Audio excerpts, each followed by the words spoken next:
to visit Australia's capital city, Canberra. They talk excitedly as their bus drives along the Federal Highway past the dry plains of Lake George. Their teacher, Ms. Baker, gets the class's attention. Today we're on our way to Parliament House in Canberra, where the federal government meet. This is the top level of the Australian government that makes decisions and has responsibility in areas that relate to the whole country. Like defence, immigration and international trade, Isabella whispers to her friend Mel. Canberra was only established very recently, so the very first parliamentary meetings were held in Melbourne in 1901. That's the same year as Federation, says Isabella.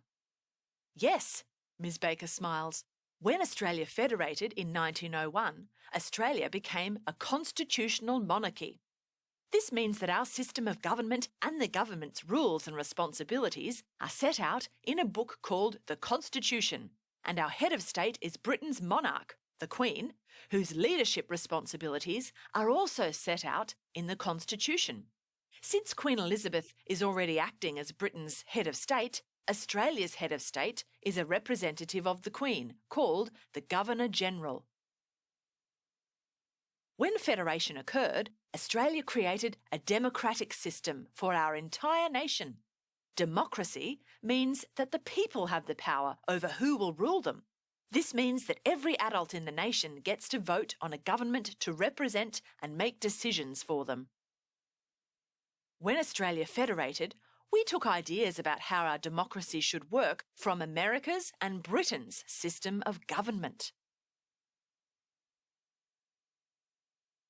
The bus is now coming to a halt. The class and Ms. Baker get out and gaze up at the big, white building with the Australian flag flying proudly at the top. Here we are at Parliament House! Ms. Baker gathers the students together outside of the impressive building.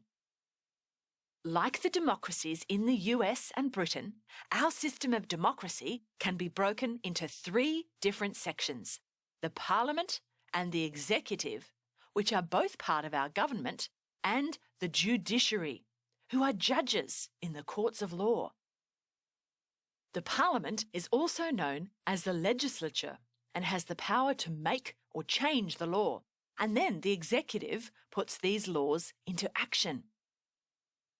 The courts of law then interpret the law and apply it to make judgments based on different cases. While we're here, let's learn about the Parliament and Executive.